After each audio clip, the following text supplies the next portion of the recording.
Hello students, तो आज की इस वीडियो में हम डिस्कशन करेंगे कॉमर्शियल कम्युनिकेशन। आज हम इसका कंप्लीट डिस्कशन करने वाले हैं। तो इस सब्जेक्ट की प्रिपरेशन स्टार्ट करने से पहले आज का वीडियो प्लीज एंड तक जरूर देखिएगा। सबसे पहले हम इसकी जो पेपर पैटर्न होने वाली है उसको लेकर बात करने वाले हैं। हर एक क्वेश्चन के अंदर कौन से टाइप के क्वेश्चन पूछे जाने वाले हैं, कितने मार्क में आने वाले हैं, क्वेश्चन 5 में क्या हो सकता है, उन सबको लेकर भी बात करेंगे। और एंड में मैं आने वाले जो आईएमपी लेटर है और लास्ट टाइम प्रिपरेशन कर रहे तो ऐसे कौन से 2 यूनिट है जो सबसे ईजी रहेंगे, जिससे सबसे पहले तैयार करने चाहिए, उसको लेकर भी मैं बात करने वाला हूँ। तो प्लीज़ इस वीडियो को एंड तक दिखेगा। कोई क्वेरी है तो मुझे कमेंट कीजिएगा और रिक्वेस्ट इस वीडियो को शेयर जरूर कीजिएगा, जिससे हम ज़्यादा से ज़्यादा स्टूडेंट्स की हेल्प कर सके। तो चलिए भी स्टार्ट करते हैं। सबसे पहले पेपर पैटर्न की बात कर लेते हैं। 50 मार्क का पेपर और 2 आवर के टाइमिंग के साथ होने वाला है। इसका मतलब हमारा पेपर है वो जनरल ऑप्शन के साथ आने वाला है। इसका मतलब आपका पेपर के अंदर 2 सेक्शन देखने को मिलेंगे, जिसके अंदर स्टार्टिंग के 4 क्वेश्चन जो रहेंगे वो एक एक यूनिट में से आने वाले हैं। मतलब पूरा सिलेबस पेपर में जरूर होगा, बट आपके 4 क्वेश्चन जो एक दूसरे के ऑप्शन में आने वाले, इसलिए आपको 4 क्वेश्चन में से कोई भी 2 क्वेश्चन अटेम्प्ट करने, कोई भी 2 मतलब इसका कि पहला दूसरा तीसरा पहला चौथा कोई भी 2 आता है। स्टार्टिंग में पहले उन दोनों को सॉल्व कीजिएगा, क्योंकि हर एक क्वेश्चन के मार्क क्या तो इक्वल होते, 20-20 मार्क का होता है। जब आप 2 क्वेश्चन अटेम्प्ट करोगे तो आपके पेपर के 40 मार्क हो जाएंगे कवर। बाकी जो बचे 10 मार्क है वो क्वेश्चन नंबर 5 में पूछे जाएंगे। जब आप क्वेश्चन नंबर 5 कंपलसरी अटेम्प्ट करोगे तो आपके पेपर के 50 मार्क हो जाएंगे कंप्लीट। इस तरह से होने वाला है पेपर पैटर्न। अब हम बात कर लेते हैं कॉमर्शियल कम्युनिकेशन के अंदर हर एक यूनिट में से कौन कौन सा टॉपिक पूछा जाएगा, कितने मार्क का हो सकते हैं। देखिए, अब मैं जो हर एक क्वेश्चन के अंदर जो मार्किंग बताने वाला वो मैं बीकॉम सैम 6 में जो एग्जाम हुई है सीसी की, उसके अकॉर्डिंग ही मार्किंग में बताना, और आई थिंक उसके अकॉर्डिंग वैसा ही होने वाला है। बाय चांस कुछ चेंज हो भी सकता है, वो मैं आपको बता दूंगा कौन से सेक्शन में हो सकता है। तो चलिए स्टार्ट करते हैं। पहले क्वेश्चन नंबर 1 की बात करते हैं। वो हमारा यूनिट नंबर 1 में से आने वाला है। ये जो क्वेश्चन नंबर 1 है वो कंप्लीट आपका टेक्स्ट ही होने वाला है। कंप्लीट टेक्स्ट पे ही डिपेंड है, जो आप जानते हैं कलर्स ऑफ लाइफ, जिसमें 5 चैप्टर दिए गए। अब पूछा कैसे जा सकता है, जो 20 मार्क वो कैसे कवर होगा, ध्यान से समझिएगा। मोस्ट ऑफ पहला जो रहेगा आपका, इसके अंदर जो क्वेश्चन आंसर रहते हैं, जो भी हमारे ब्रीफ टाइप के क्वेश्चन आंसर रहते हैं हर एक चैप्टर में से, वो पूछे जाएंगे। दूसरा इंपोर्टेंट टॉपिक निकल के आता है, इसमें से शॉर्ट नोट्स निकल के आती है। ठीक है, दोनों टॉपिक क्वेश्चन नंबर 1 में रहने वाले हैं, दोनों ही आपको अटेम्प्ट करने रहेंगे। मार्किंग की मैं बात करूं, जो मैं बोल रहा हूं बीकॉम सैम 6 के अकॉर्डिंग बात कर रहा हूं, वो होगा भी, क्योंकि पहले जो मार्क हुआ करते थे यहाँ पर 9 मार्क का हुआ करता था, जो अब यहाँ पे 12 मार्क का हो जाएगा। और ये जो हमारा है 8 मार्क का हुआ करता था शॉर्ट नोट, वो हमारा यहाँ पर 8 मार्क का ही रहने वाला है। इस तरह से हमारे टोटल 20 मार्क हो जाएंगे। बट याद रखना, आपको क्वेश्चन आंसर रहेंगे आई थिंक 4 जितने अटेम्प्ट करने रहेंगे, क्योंकि एक क्वेश्चन का मार्क 3 रहने वाला है, तो आपको 4 अटेम्प्ट करने रहेंगे। पहले भी ये हुआ करता था, बट आपको एग्जाम में 5 से लेकर 7 क्वेश्चन दिए गए होंगे। 5 हो सकते हैं या फिर 5 से ज़्यादा 7 भी हो सकते हैं, जिसमें आपको 4 क्वेश्चन अटेम्प्ट करने रहेंगे। शॉर्ट नोट की बात करूं, वहीं पर आपको एक शॉर्ट नोट लिखनी, एक ही लिखनी, जिसके 8 मार्क होने वाले, बट आपको दिए गए होंगे ज़्यादा, 3 जितनी शॉर्ट नोट दी गई उसमें से एक शॉर्ट नोट आपको लिखनी है। तो कुछ इस तरह से रहेगा, 4 क्वेश्चन आंसर और एक शॉर्ट नोट, जिसको मिलाकर आपके 20 मार्क आने वाले। लास्ट में जरूर बताऊंगा ये आईएमपी इसमें से रीड कैसे करना चाहिए। आगे बढ़ते क्वेश्चन 2 की बात करते हैं। ये हमारा यूनिट नंबर 2 में से निकल के आने वाला है। यहाँ पर हमें क्या देखने को मिलने वाला है, यहाँ पर हमें लेटर्स देखने को मिलने वाला है। जो लेटर है उसका टॉपिक है कॉर्पोरेट सोशल रिस्पॉन्सिबिलिटी। ठीक है, तो इस टाइप के लेटर आने वाले। अब ये लेटर कितने मार्क के हो सकते हैं और कितने आ सकते हैं, ध्यान से समझिए। पहले 17 मार्क का तो हुआ ही करता था, 17 मार्क का पहले पूछा ही जाता था। तो डायरेक्ट होगा कि 20 मार्क में एक पूछा जाए, डायरेक्ट क्या रहेगा 20 मार्क में पूछा जाएगा। बट एग्जाम में पहले जब 70 था तो 1 के और में 1 ऐसे 2 पूछे जाते थे। तो यहाँ पे भी यही 100% संभावना कि 1 के और में 1 2 होने वाले। आपको इन दोनों में से जो भी आ रहा वो एक आपको लिख लेना है, जिसके बेस पर आप 20 मार्क कवर करेंगे। 2 जितने आपको लेटेस्ट देखने को मिलेंगे एक दूसरे के ऑप्शन में होंगे, ऐसे समझना। उन दोनों में से कोई भी आपको एक लिखना है। 2 टॉपिक के रिगार्डिंग पूछे जाएंगे, जिसके रिगार्डिंग मैं एंड में जरूर बताऊंगा कौन से इंपॉर्टेंट टॉपिक है। क्लियर हुआ होगा। आगे बढ़ता हूं, क्वेश्चन नंबर 3 हमारा यूनिट नंबर 3 में से आने वाला है। यहाँ पे भी आपको लेटर देखने को मिलने वाले, वो है हमारा एजेंसी के लेटर। ठीक है, जब भी एजेंसी लेनी है उसके रिगार्डिंग जो भी टॉपिक रहेंगे उनके लेटर आने वाले। पहले भी हमारा 17 मार्क का एक हुआ ही करता था, तो उसके अकॉर्डिंग देखा जाए 20 मार्क का होने वाला है। यहाँ पे भी आपको 2 ऑप्शन देखने को जरूर मिलेंगे कि 2 लेटर एग्जाम में होंगे 2 टॉपिक के बारे में, जिसमें से आपको एक अटेम्प्ट करना है। जब एक अटेम्प्ट करोगे तो आपके 20 मार्क हो जाएंगे। और प्लीज स्टार्टिंग का पहला वही लिखिएगा जो आपको आता है। क्लियर हुआ होगा दोनों के बारे में। इसके रिगार्डिंग मैं आईएमपी जरूर बताऊंगा और लास्ट में बताऊंगा कौन से दोनों ईजी रहेंगे। अब आते हैं क्वेश्चन नंबर 4 की ओर। यहाँ थोड़ा सा ध्यान से समझना है, बाय चांस अगर चेंज होना है थोड़ा बहुत तो इसमें ही कुछ हो सकता है, ऊपर तो फिक्स है कि ऐसे आने वाला है।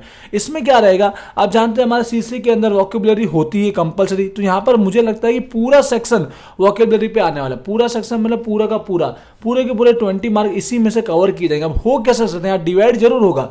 मेरे अकॉर्डिंग पहले ABCD 4 सेक्शन हुआ करते थे, यहाँ पे इस बार 2 ही सेक्शन देखने को मिलेंगे। एक वोकैबुलरी में जो भी टॉपिक है उसको मैचअप करके पूछा जाएगा, ठीक है, जोड़ का जैसे बोलते हैं हम। अभी दूसरा टॉपिक होने वाला है, इसके अंदर जो मीनिंग लिखना होगा, मतलब कुछ नाम डायरेक्ट दिए गए होंगे जिसके बारे में आपको मीनिंग बताना रहेगा। तो ऐसा कुछ हो सकता है कि मैचअप वाले जो है यहाँ पर 12 मार्क का हो जाए और मीनिंग वाले 8 मार्क का। ये जस्ट मैं मार्क ऐसे लिख रहा हूँ, बाय चांस कुछ आगे पीछे हो सकता है, बट ये 2 टॉपिक होंगे जरूर, जिसमें से आपको या दोनों अटेम्प्ट करोगे तब जाके आपके 20 मार्क होने वाले। इसकी तैयारी आपको क्या करनी है, जिसमें आपको 50 वर्ड्स दिए गए उसमें से ही तैयारी करनी रहेगी। तो कुछ इस तरह से रह सकता है क्वेश्चन नंबर 5 4, इसमें से बाय चांस थोड़ा बहुत चेंजेस हो सकता है, पर मोस्टली चांस है कि ऐसा ही कुछ होगा। अब आता है क्वेश्चन नंबर 5 की बात करें तो ऊपर के 4 क्वेश्चन आई होप क्लियर हुए होंगे। क्वेश्चन नंबर 5 में मैं बात करूँ, ये हमारा यूनिट नंबर 1 में से आने वाला है। यूनिट नंबर 1 मतलब जानते हैं टेक्स्ट में से ही निकल के आने वाला है, बट यहाँ पर होगा क्या है 10 मार्क, जहां पर आपको MCQ पूछे जाएंगे। 99% MCQ ही आने वाले, बट बाय चांस अगर उसे कुछ चेंज करना हो तो ट्रू फॉल्स भी हो सकता है, क्योंकि हमारे चैप्टर्स में आप देखोगे तो MCQ और ट्रू फॉल्स दोनों ही दिए गए, तो दोनों में से कोई भी टॉपिक हो सकता है। बट 99% चांस है कि MCQ ही पूछे जाएंगे। आपको हर एक चैप्टर करने पड़ेंगे, 5 चैप्टर है, 5 चैप्टर के करोगे तो उसमें से MCQ निकलेंगे, उसके बाहर कुछ आने वाला नहीं है। 10 मार्क के लिए आपको आई थिंक 2 मार्क का एक MCQ होगा, तो आपको 5 जितने MCQ अटेम्प्ट करने रहेंगे। स्टार्टिंग के 5 वो लिखिए जो आपको आते हैं, क्योंकि आपको यहाँ पर 10 के अराउंड दिए गए होंगे, उसमें से कोई भी 5 लिखने रहेंगे जो हमारे न्यू टेक्स्ट में से ही आने वाले MCQ, या बाय चांस हो सकता है ट्रू और फॉल्स। आई होप आपको क्लियर होगा क्वेश्चन 5 को लेकर। भी पूरा का पूरा मैंने डिस्कशन कर लिया। अब हम आ जाते हैं IMP को लेकर, कौन से 2 यूनिट हमको रेडी करने चाहिए। मैं हर एक के बारे में बात करना चाहूंगा, लास्ट में बोलूंगा कि कौन से 2 यूनिट ईजी रहेंगे। देखिए बात कर लेते हैं हमारा यूनिट नंबर 1 की ओर, जहां पर आपके पास 5 चैप्टर। अब इसकी तैयारी कैसे करने का, जो स्टूडेंट से करना चाहता है, देखिए मेरा कहना है जैसे क्वेश्चन आंसर जो है 4 क्वेश्चन आंसर लिखने को गारंटेड आएंगे, तो उसके लिए आपको 4 चैप्टर, 5 है उसमें से 4 चैप्टर के क्वेश्चन आंसर पढ़ लीजिए। जो शॉर्ट क्वेश्चन आंसर है, ठीक है, वो पढ़ लीजिए, ठीक है, एडिशनल क्वेश्चन आंसर भी। उसके बाद शॉर्ट नोट की तैयारी कैसे करें, 3 तो आने वाली है, 3 में से लिखनी तो आपको कोई एक ही है, तो हो सके तो 3 चैप्टर की शॉर्ट नोट कर लीजिए। IMP शॉर्ट नोट पे मत जाइए, रिस्क हो जाएगा, ठीक है, कि इसमें से एक दे दो, इसमें से एक, इसमें से एक, तो आप में रिस्क हो जाएगा। इससे अच्छा कि 3 चैप्टर के शॉर्ट नोट पूरे कर लीजिए, जो आपको इजी चैप्टर लगते हैं, जिसका आपको अच्छे से समझ में आता है, जिसका आप लिख सकते हो, वैसे 3 चैप्टर ले लीजिए, उसकी शॉर्ट नोट कंप्लीट कर लीजिए। उसमें से एक तो गारंटीड निकल के आ ही जाएगी, क्योंकि 3 पूछी जाएगी, ठीक है। आई होप आपको स्ट्रेटेजी समझ में आ रही होगी। जिसको यूनिट रेडी करना है उसकी बात करो। और बात करो MCQ, तो आपको यहीं से MCQ करने और यहीं से ट्रू फॉल्स करने। यहाँ क्वेश्चन नंबर 5 आपका कवर हो जाएगा। जब आप MCQ और ट्रू फॉल्स करोगे तो क्वेश्चन 5 आपका कंप्लीट हो जाएगा। हो सके तो MCQ 5 चैप्टर के कीजिएगा, वैसे तो 4 चैप्टर के करने से भी आपका काम तो हो ही जाएगा, ठीक है। क्लियर हुआ होगा यूनिट नंबर 1 और क्वेश्चन नंबर 5। अब बात कर लेते हैं हमारे यूनिट नंबर 2 की ओर, जहाँ पे हमारा सोशल रिस्पॉन्सिबिलिटी के लेटर्स आने वाले। 5 जितने टॉपिक दिए गए, एग्जाम में 2 आएंगे, लिखने को 1 है। वैसे देखा जाए जो लास्ट टाइम स्टडी कर रहा है, कोई अगर 2 यूनिट ही कर रहा है, तीसरा नहीं कर रहा है, तो कहना चाहूंगा पूरे 5 टॉपिक कर सकते हो। जस्ट 1-2 पे रहोगे तो प्रॉब्लम हो जाएगी। फिर भी मैं IMP देना चाहूंगा जिन स्टूडेंट्स को पढ़ने में तकलीफ होती है, तो स्टार्टिंग देखिए 5 है, 5 में से 3 जो मैं पहले भी IMP दी थी 2019 के पहले, और उनमें से ही पूछे गए थे। बट इस बार जनरल ऑप्शन होने की वजह से मैं चाहूंगा रिस्क आप कम ले, फिर भी एक तो आने के चांसेस है ही। एक हमारा RTA वाला जो टॉपिक है, ठीक है।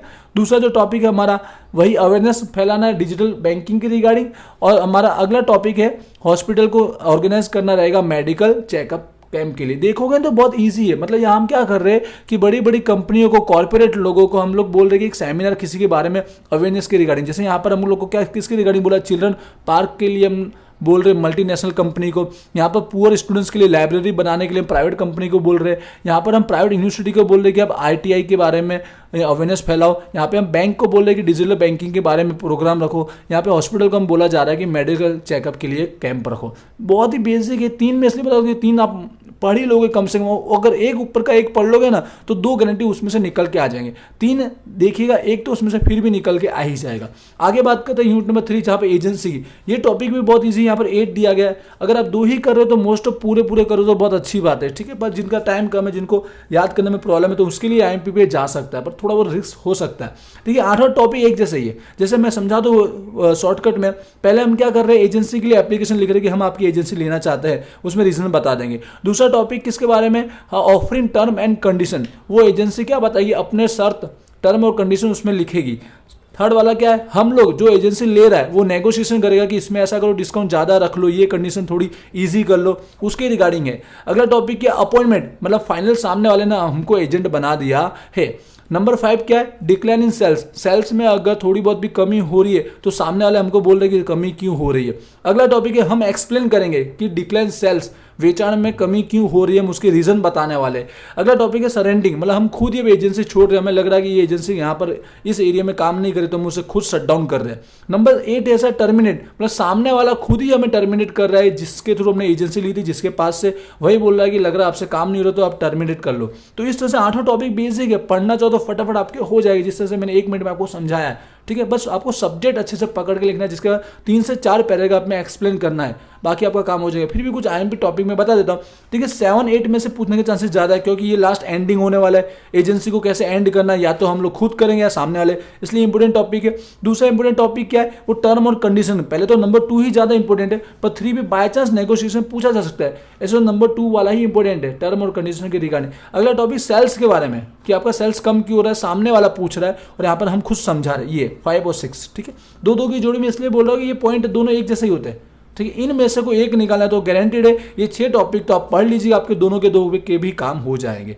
ठीक है, आई होप आपको समझ में आएगा। यूनिट नंबर 3 के लिए, यूनिट नंबर 4 के अंदर जैसे मैंने कहा पूरा वोकेबुलरी पे काम हो जाने वाला है, जिसमें आपको पता ही हमारे 50 जितने वर्ड्स दिए गए हैं, ये 50 वर्ड्स आपको पढ़ने, इसी में से मैचअप और इसी में से मीनिंग पूछा जाएगा। अब बात करें तो लास्ट टाइम अगर प्रिपरेशन करें तो कौन से 2 मिनट हमको करने चाहिए। देखिए, जिनको कुछ नहीं आता है तो सबसे पहले MCQ तो आपको कर लेना है। टेक्स्ट में से MCQ ट्रू फॉल्स को करने पड़ेंगे, क्योंकि यहाँ पर ये निकल के आने वाला है क्वेश्चन 5 में। क्वेश्चन आंसर याद नहीं होते, शॉर्ट नोट याद नहीं तो आप छोड़ सकते हो, आप डायरेक्ट क्वेश्चन 2 और 3 पे आ सकते हो। उनकी बात कर रहा हो जिनको याद नहीं होता है, कम टाइम में अभी तो कुछ प्रिपरेशन नहीं किया, उनकी बात करो कि हम लोग डायरेक्ट लेटर पे आ सकते हैं। लेकिन जो रेगुलर स्टडी करते हैं इन दोनों पे रिस्क पे नहीं रहेंगे, क्योंकि मैंने IMP दिए उसके बेस पर रिस्क पे मत रहिए। हो सके तो पूरे कर लीजिएगा, 2 ही कर रहे हो तो पूरे कर लो। ठीक है, और एक्स्ट्रा के रूप में आप करना चाह रहे हो, जिसको वोकेबुलरी इजी लगता है वो ये रेडी कर लो, या जिसको क्वेश्चन आंसर इजी लगता है वो क्वेश्चन आंसर रेडी कर सकता है। ठीक है, आई होप मेरा सजेशन आप सबको समझ में आएगा, जो रेगुलर स्टडी कर रहे हैं वो, और जो लास्ट टाइम प्रिपरेशन कर रहे हैं। फिर भी कोई क्वेरी रह जाती है तो मुझे इस वीडियो के नीचे कमेंट कीजिएगा, प्लीज़ इस वीडियो को शेयर जरूर कीजिएगा, और प्ले स्टोर में जाके और सारे वीडियो अपलोड हुए वो जो भी जरूर चेकआउट कीजिएगा। मिलते हैं नेक्स्ट वीडियो में, थैंक यू।